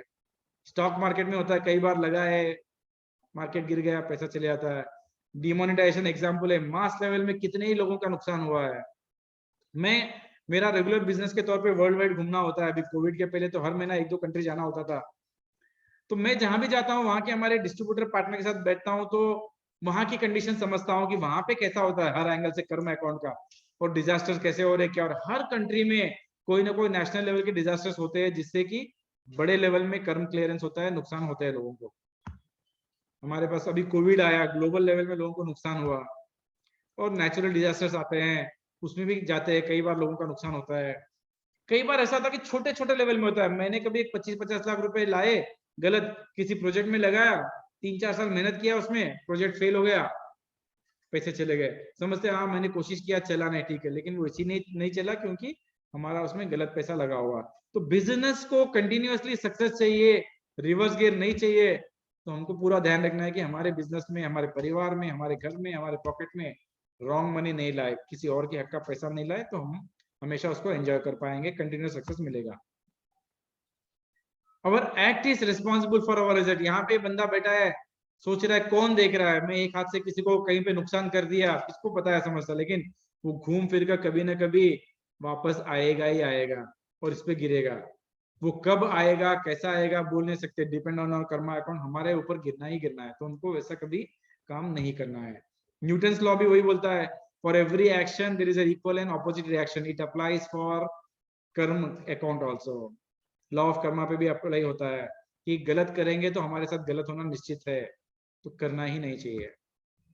जैसा करेंगे वैसा होगा. And law of Karma is unmerciful. यहाँ पे कोई दया का सिस्टम ही नहीं है, क्योंकि इसमें इसको कोई ऑपरेट नहीं करता. इसे ऑटोमेटिक सिस्टम, ऑटोमेटिक डिजाइन किया हुआ है. जैसा करेंगे वैसा आएगा, हम जो कर रहे हैं वो होगा. इसमें ऐसा कोई सिस्टम नहीं है कि कोई भगवान बैठे हैं आपको देख के माफ करेंगे, ये करेंगे. यहाँ पे जज है, यहाँ पे कोई जज माफ कर दे हमारी कोई गलती को, इंसान. लेकिन यहाँ पे तो कोई सिस्टम ही नहीं है कर्म को हमें माफ करने का. हमको हमारे कर्म का फल मिलेगा ही मिलेगा. और ये जो ब्रह्मांड है ना, यूनिवर्स ऑलवेज डज जस्टिस, हमेशा जस्टिस करता है. यहाँ पे अनजस्टिस हो ही नहीं सकता, अन्याय हो ही नहीं सकता. अच्छे के साथ अच्छा होना निश्चित है, बुरे के साथ बुरा निश्चित होना निश्चित है. कब होगा, कैसे होगा, everything depends on a Karma account. वो हम बोल नहीं सकते, लेकिन होना निश्चित है. इसको कभी नहीं समझना कि नहीं जस्टिस नहीं होगा, मैं गलत करता जाऊंगा तो अच्छा नहीं होगा, मेरे साथ गलत नहीं होगा. अच्छा करूंगा तो अच्छा भी होगा, बुरा के साथ बुरा भी होगा. ये स्लाइड बहुत इंपॉर्टेंट है. अगले 2 स्लाइड सब लोग ध्यान से सुनिए. इसको अगर आप अप्लाई करेंगे अपने लाइफ में तो हमारी लाइफ में बहुत क्लैरिटी आएगी. एक है कि ये ब्रह्मांड जो है, यूनिवर्स जो है ना, बहुत दयालु है. वो हमको वो देता है जिस चीज को हम एंजॉय करते हैं, क्योंकि हम उनके बच्चे हैं. वो चाहता है कि मेरा बच्चा खुश रहे, हमेशा खुश रहे. मेरे बच्चे को जो जिस चीज में खुशी मिल रही है वो दे देता है. आप एग्जामिन करके देखिए इस चीज को लाइफ में, जिस चीज में आपको खुशी मिल रही है वो चीज दे देता है. इसको आप कॉन्शियसली स्टडी कीजिए अपने लाइफ में. अब कैसी खुशी, एग्जाम्पल के तौर पे मेरा एक मित्र है, या मेरा कोई पड़ोसी है, या मेरा कोई कलीग है, या मेरा कोई भाई है जिसको किसी चीज में सक्सेस मिल गया. उसकी सक्सेस को देख के मुझे खुशी हुई, अरे वाह बहुत बढ़िया हो गया, मेरा मित्र को बहुत अच्छा हो गया, बहुत बढ़िया हो गया. तो यूनिवर्स को मैसेज जाएगा कि अरे इसको सक्सेस में खुशी मिलती है, इसको भी खुशी दे दे. और मेरे मित्र को या मेरे कलीग को या मेरे भाई को किसी को सक्सेस मिला और मुझे दुख हुआ, अरे उसको नहीं होना चाहिए था, उसको हो गया, मुझे नहीं हुआ. अगर मुझे उसकी खुशी में दुख हुआ तो यूनिवर्स को मैसेज जाएगा, अरे इसको खुशी जो सक्सेस है उसमें दुख हो रहा है, मतलब इसको सक्सेस पसंद नहीं है, इसको सक्सेस नहीं देना चाहिए. क्योंकि मुझे सक्सेस पे दुख हुआ तो मुझे सक्सेस नहीं देना चाहिए. ये मैसेज यूनिवर्स को जाता है. तो एक और एग्जाम्पल के तौर पे, किसी को, मेरे किसी मित्र को या मेरे किसी जानने वाले को कोई तकलीफ हो गया, कोई प्रॉब्लम हो गया, और मुझे दया है, अरे बोला अरे बेचारे को ऐसा नहीं होना चाहिए था, ऐसा नहीं होना चाहिए, मुझे दुख हुआ, उसके दुख में मुझे दुख हुआ. तो यूनिवर्स को मैसेज जाएगा कि इसको दुख पसंद नहीं है, इसको दुख नहीं देने का. और किसी के दुख में मुझे खुशी हुई, फॉर एग्जाम्पल बहुत चल रहा था, अच्छा हुआ बेटे. अगर मैं ये सोचा कि किसी को दुख में मुझे मजा आ गया, तो यूनिवर्स को मैसेज जाएगा कि अरे इसको दुख में मजा आता है, इसको वो दुख दिया जाए. हमारे लाइफ में कर्म अकाउंट में अपने दुख लिख लिया. तो ये बहुत इंपॉर्टेंट है कि हम दूसरों के बारे में क्या सोच रहे हैं वही हमारे साथ होगा. लोगों की खुशी में हमको खुश होना चाहिए और लोगों के दुख में हमें दुख होना चाहिए, वैसा हमारा एटीट्यूड हमको बनाना चाहिए. Next slide is very important. ये अपने खुद के लिए, पहला वाला था लोगों के बारे में, ये हमारे खुद के लिए.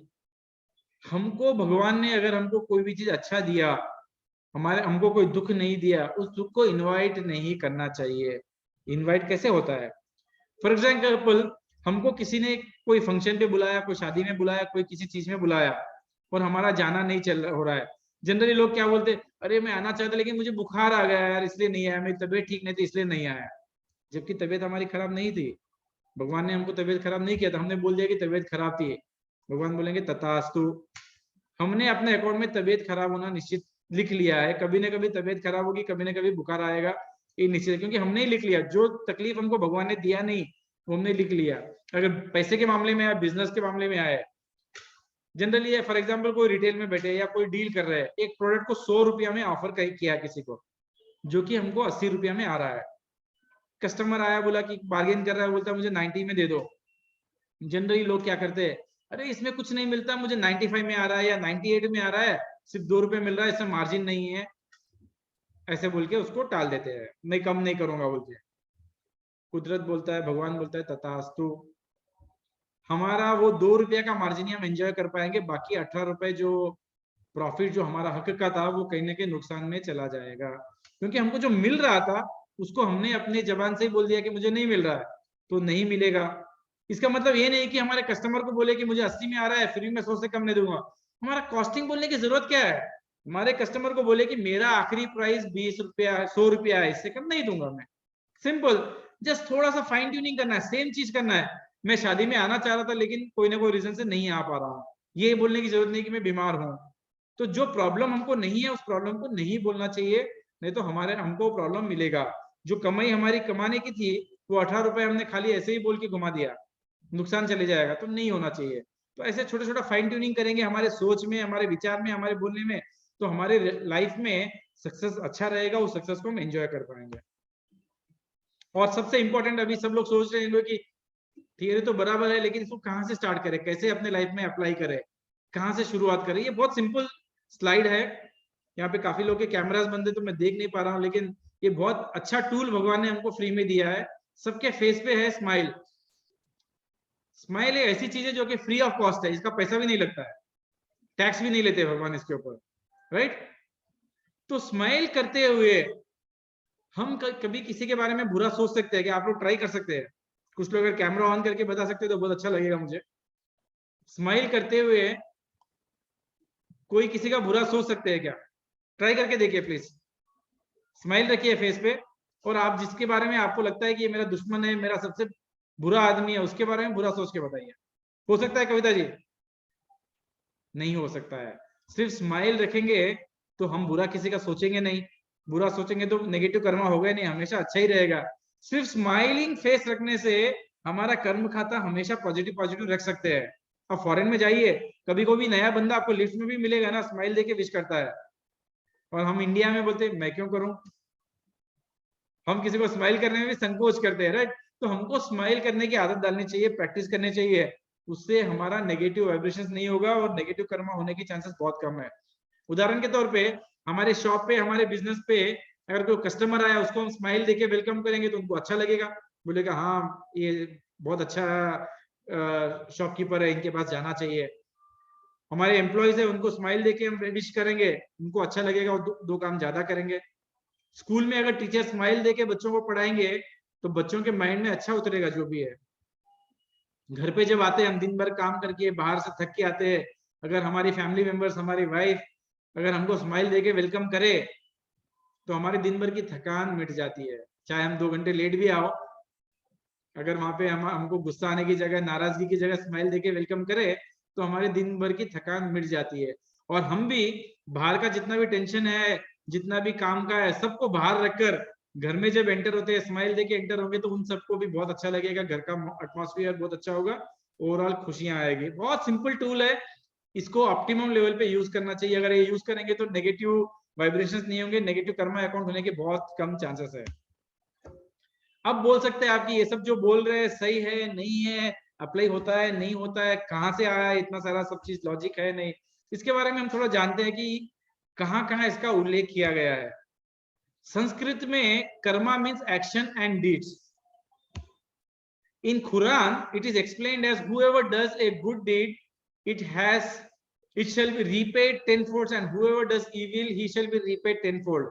कुरान में वेरी क्लियर समझाया गया कि आप जो भी कर्म करोगे, जो भी कार्य करोगे, जैसा करोगे, अच्छा करोगे तो 10 गुना अच्छा होगा, बुरा करोगे तो 10 गुना बुरा होगा।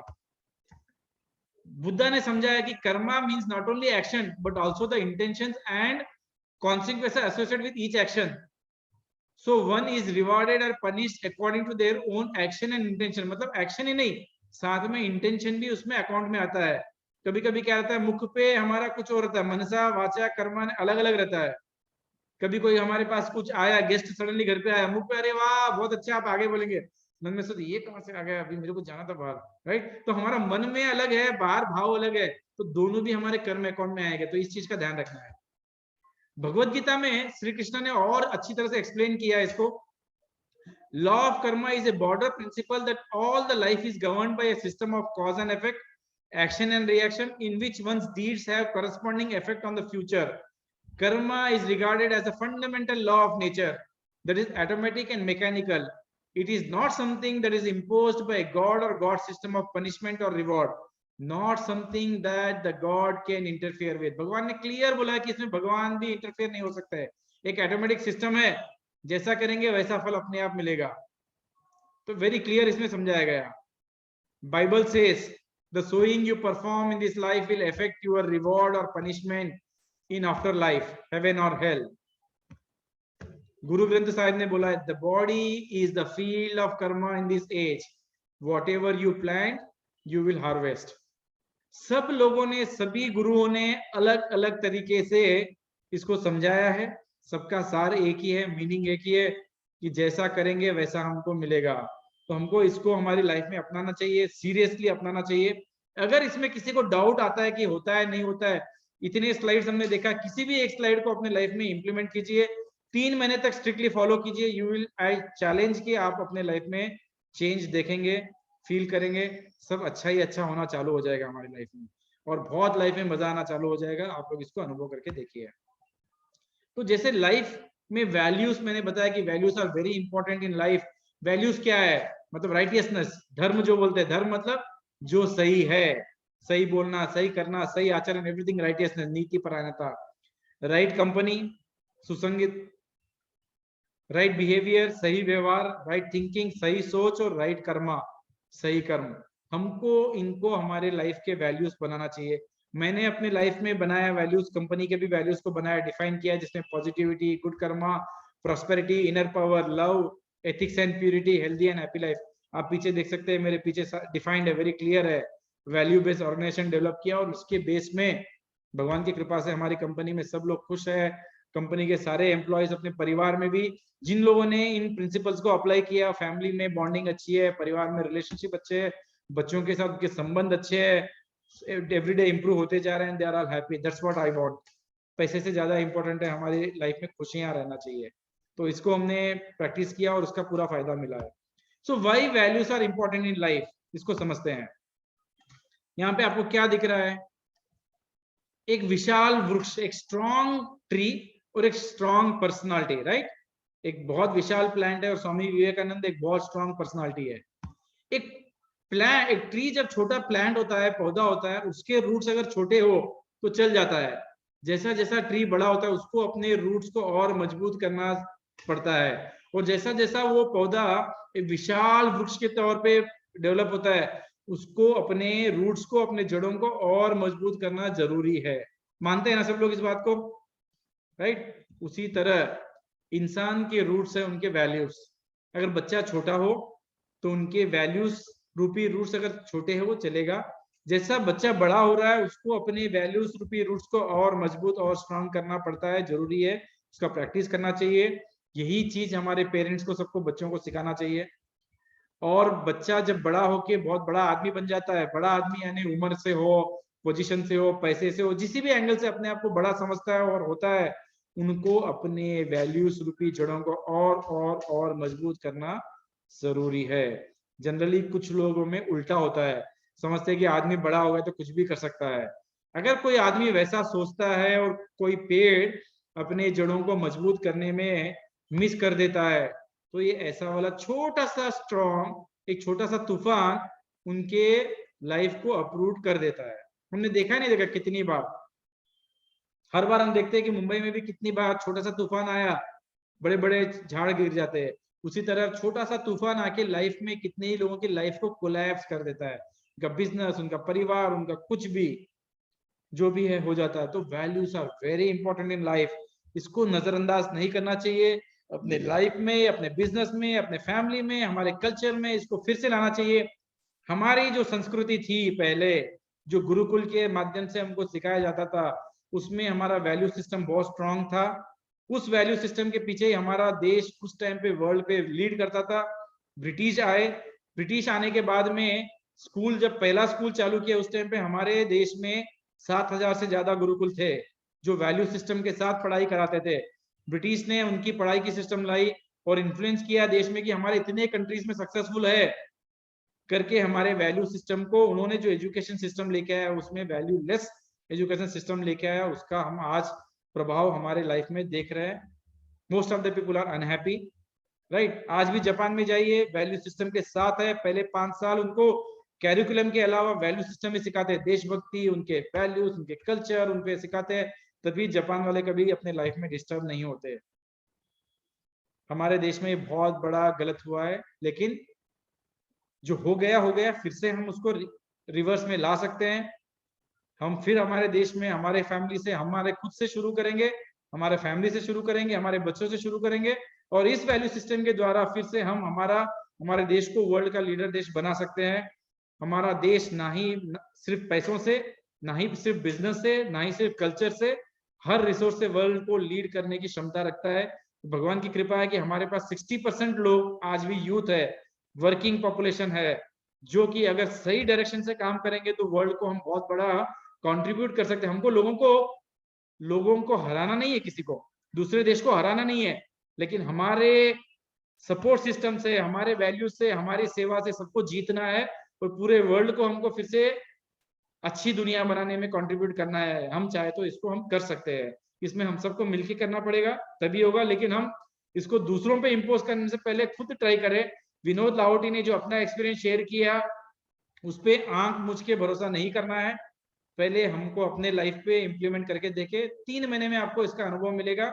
इसके बाद अच्छा लगा तो शेयर करना चालू कीजिए, स्प्रेड करना चालू कीजिए, और मैं चाहता हूं कि आप लोग बीएमए के द्वारा आईएमए तक इसके पहुंचे, और पूरे इंडिया में इसका एक चेंज लाने में, कंट्रीब्यूट करने में सपोर्ट करें। इसका मेरा आप सबसे गुजारिश रहेगी, और इसके साथ परमात्मा से प्रार्थना करता हूं कि आप सबको खुश रखे, स्वस्थ रखे, सबका मंगल हो।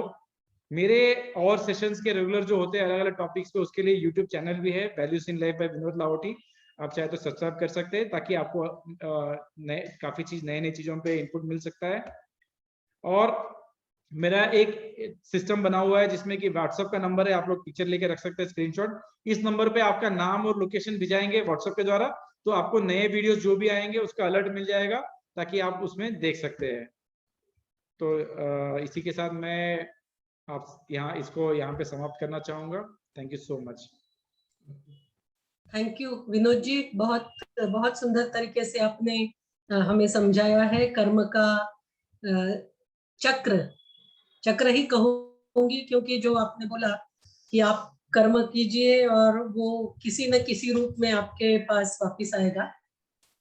आई थिंक बैंक का जो उदाहरण आपने दिया, फिक्स डिपॉजिट का जो उदाहरण आपने दिया, बहुत समर्पक रहा, समझने में आसान रहा, और ये सब आपने अपने कंपनी में किया है, ये सोच के और ज्यादा प्रसन्नता हुई। क्योंकि बोलने के लिए तो सब बात कर सकते हैं, पर करने के लिए बहुत कठिन है, हम सब जानते हैं। तो सबसे पहले तो मेरा अभिनंदन स्वीकार करें कि आज अरुण चितलांगिया जी के कारण आज आपसे मुलाकात हो पाई, और बहुत अच्छे से आपने अपने लाइफ का मंत्र आपको हमको समझाया। मुझे बहुत प्रसन्नता है जो आपने कहा कि जो आप कर्म नहीं किसी को बता सकते, वो करने की जरूरत नहीं है। यदि आप अपने माता पिता से कुछ छुपाना चाहते हैं, या किसी से छुपाना चाहते हैं, पूरे जग से छुपाना चाहते हैं, इसका मतलब है वो गलत है, आप नहीं करेंगे वो काम। इतना सिंपल उदाहरण देख के आपने एक बहुत बड़ा संदेश हमको दिया है। क्योंकि वो एक क्षण होता है जिसको हमको छोड़ना है, नहीं तो वो क्षण ही हमको पूरे जीवन में गुनाह का या किसी गलत राह का कारण बन सकता है। आज आप यहाँ पे आए उसके लिए बहुत बहुत धन्यवाद। और मैं I will request the audience that if they have any question, any comment to make, they can unmute themselves and ask the question to Shri Vinod ji.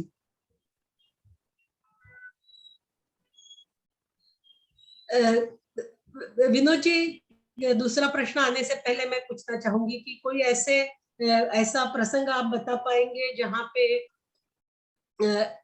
जो कर्म का फल हम बोल रहे हैं कि वही के वही हम समझ सकते हैं कि ये मेरे कर्मों के कारण वापिस आया हुआ है।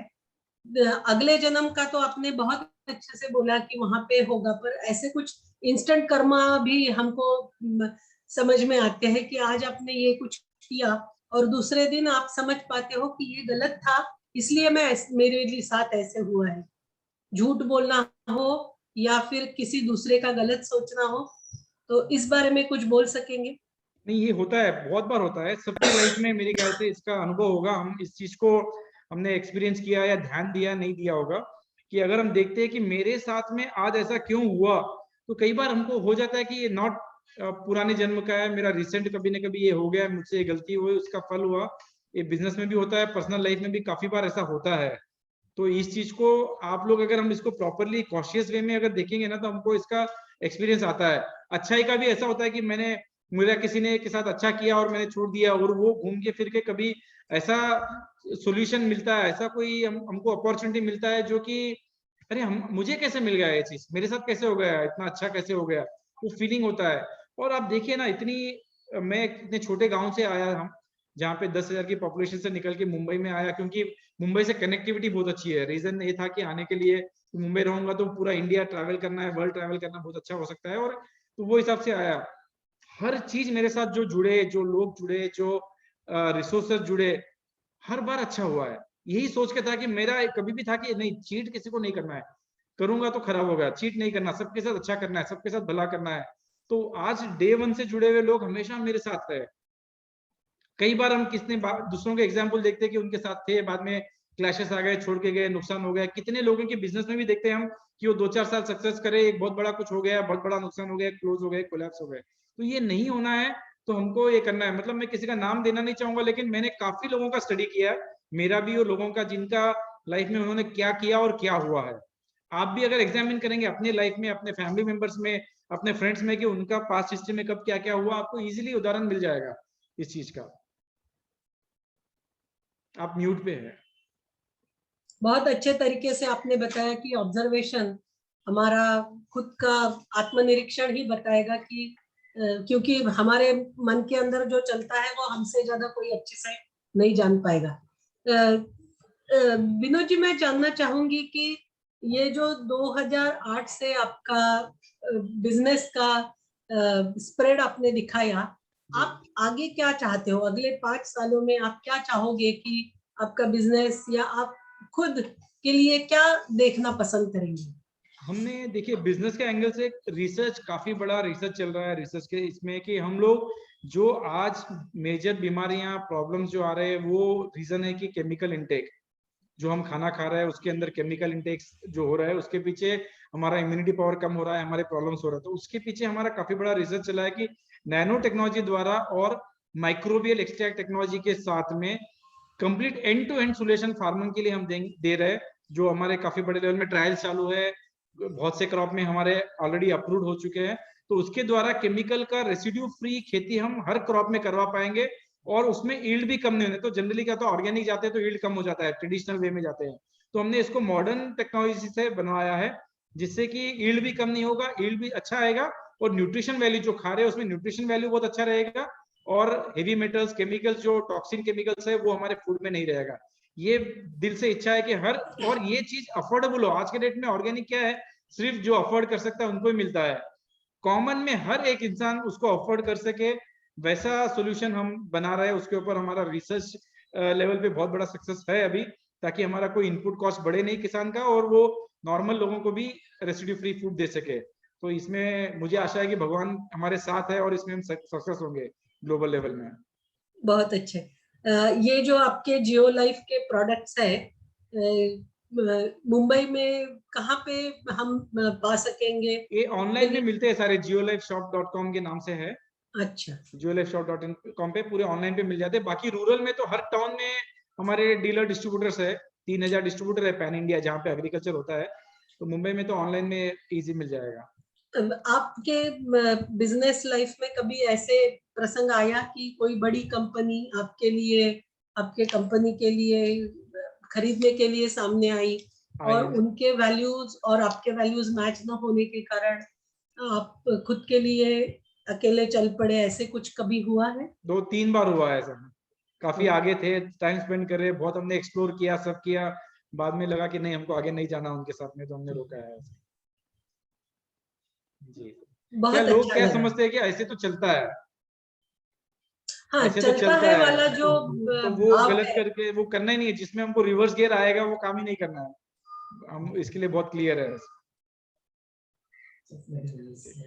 इस कंपटीशन की दुनिया में कभी बाहर का वातावरण देख के खुद पे ही कभी गुस्सा आया, ऐसे कभी हुआ है? तो वो डायरेक्शन बहुत क्लियर था हाँ, कि हमको गलत नहीं करना है, राइट। गलत कितने भी साथ में लोगों, सबके साथ रिलेशन है, मेरे हर टाइप के आदमी के साथ रिलेशन है, लेकिन मेरा लक्ष्मण रेखा वेरी क्लियर है, मुझे मुझे गलत नहीं करना है, जहां रुकना है वहां रुकना है। अगर मुझे सामने वाला कोई भी मैं जैसा हूं वैसा एक्सेप्ट नहीं करता है, मैं तो एक्सेप्ट करता हूँ, वो हर एक को चेंज हम नहीं कर सकते, सामने वाला जैसा है वैसा एक्सेप्ट कर रहा हूँ मैं जैसा हूँ वैसा अगर कोई एक्सेप्ट नहीं करता है मुझे, तो फिर उनके साथ में हमको साथ स्पेंड नहीं करना है। मतलब सर्कल की बात आ गई।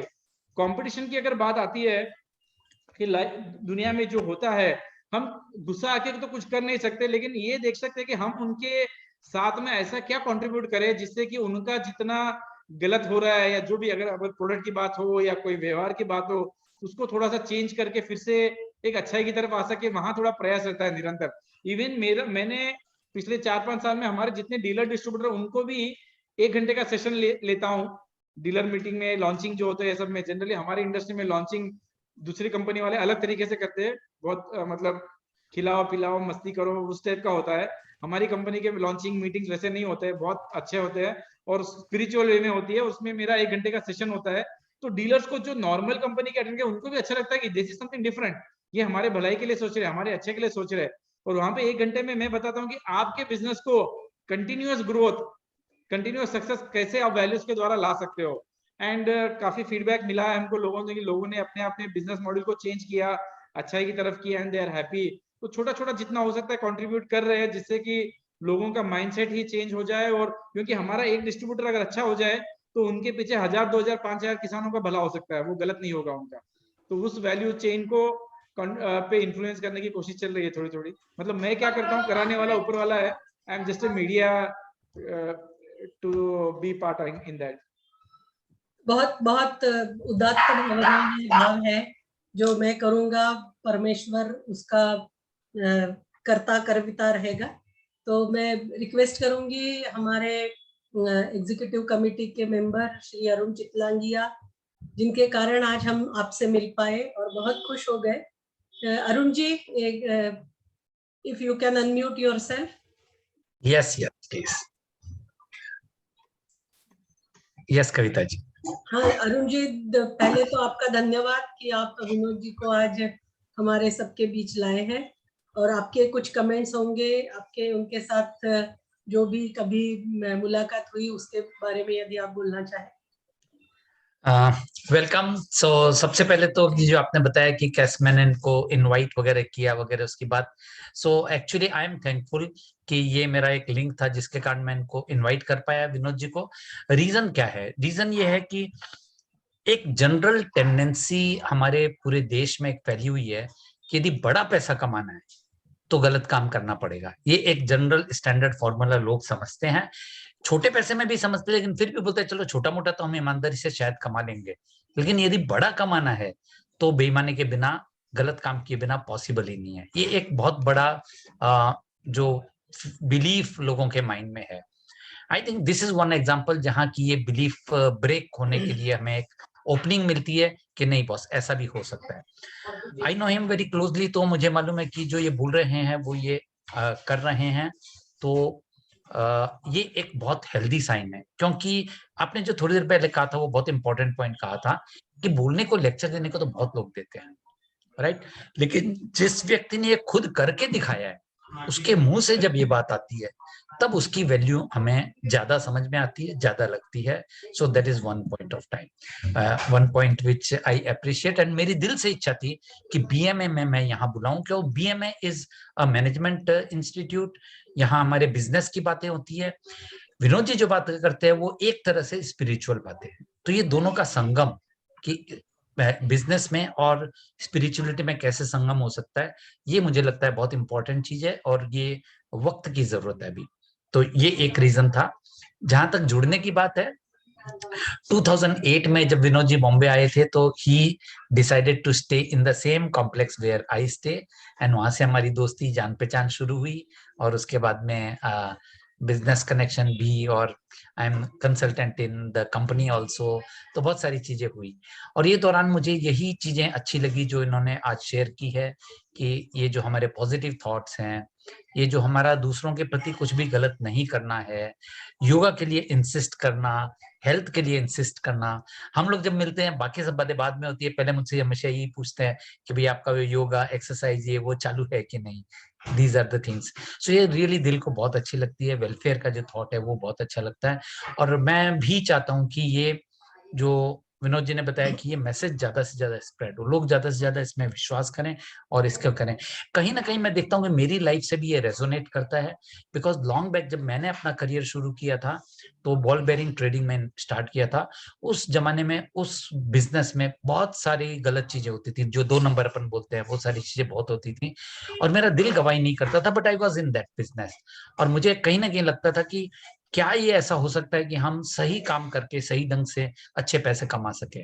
तो मुझे 2 चीजें मिली, एक तो ट्रेनिंग फील्ड में मैं गया, तो मैंने यहाँ देखा कि बिना गलत काम किए भी हम अच्छा पैसा कमा सकते हैं, और एक विनोद जी का मॉडल देखा, जियो लाइफ का मॉडल देखा कि कृषि क्षेत्र में भी बहुत अच्छा काम कर सकते हैं बहुत ईमानदारी के साथ में।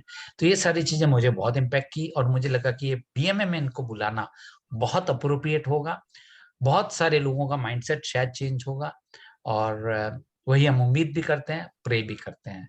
सो these are few thoughts I would love to share, and thanks for inviting me and allowing me to share these thoughts. Thank you Arun जी।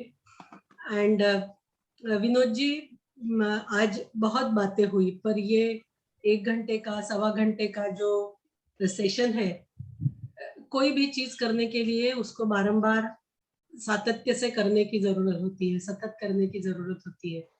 मुझे लगता है आप जैसे रोल मॉडल हमारे समाज के लिए, हमारे युवा लोगों के लिए जो मैनेजमेंट पढ़ना चाहते हैं, इंडस्ट्री के कैप्टन्स बनना चाहते हैं, उनके लिए एक रोल मॉडल होगा।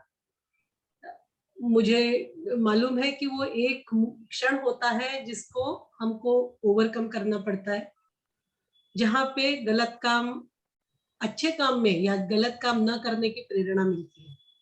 आपके जैसे लोग यदि हमारे चारों तरफ फैल जाए तो मुझे लगता है गलत करने की सोच से हम पीछे हटेंगे, नहीं करेंगे, और समाज की जो धारणा है वो अच्छी बनती जाएगी। और जिस स्वर्णिम भविष्य की हम कामना करते हैं एज एक राष्ट्र के लिए, वो सच में हमारे सामने आने वाला है। बहुत बहुत धन्यवाद विनोद जी आपका, आज आप आए। Thank you. एक बहुत अच्छा मैसेज आपने दिया, आपके कर्म के बारे में के जो विचार है, जिसको आपने बहुत ही व्यावहारिक रूप में समझाया, एक बैंक के रूप में, एक फिक्स डिपॉजिट के रूप में, जो भी आपके विचार थे बहुत सटीक और बहुत ध्यान देने लायक है। हमारा ये कार्यक्रम हमारे बॉम्बे मैनेजमेंट एसोसिएशन के यूट्यूब पे भी रहने वाला है, हम रिविजिट कर सकते हैं। मैं चाहती हूँ आप फिर से आए, फिर से इसी तरह से कोई डिस्कशन जहाँ पे लोग भी अपने विचार रख सकेंगे, उनके अनुभव रख सकेंगे, इस तरह से कोई और प्रोग्राम हम करेंगे। आपसे निवेदन है, हमारे लिए, बीएमए के लिए आपके थोड़े से समय की हम कामना करेंगे, और आपका धन्यवाद करते हुए आज यहीं पे रुकेंगे। Thank you very much. So today we have very different thought of karma, where Shri Vinod Lahoti has experienced that, and he is telling his experience for going through the path where you don't have to do anything wrong. And even if you are aware of what is right and what is wrong, I think 50% battle is won. We bring to you in Bombay Management Association various thought-provoking speakers who come to us and make us aware and give us points to think upon. I think a very minute topic that we have touched today has big implications. And if that is going to happen through BMA, we will be very happy. Do join us on 1st of now December, the last month of this year, 1st of December, for Wednesday Wisdom webinar at 6 o'clock. This month onwards, we will be changing our time from 5 o'clock in the evening to 6 o'clock. Please join us. Bring your friends, colleagues, family members to attend the Bombay Management Association's webinars. Do join us on the YouTube channel, where a lot of interesting speakers and the sessions are available to you. Do subscribe that and have a good evening. Thank you very much for joining. Thank you.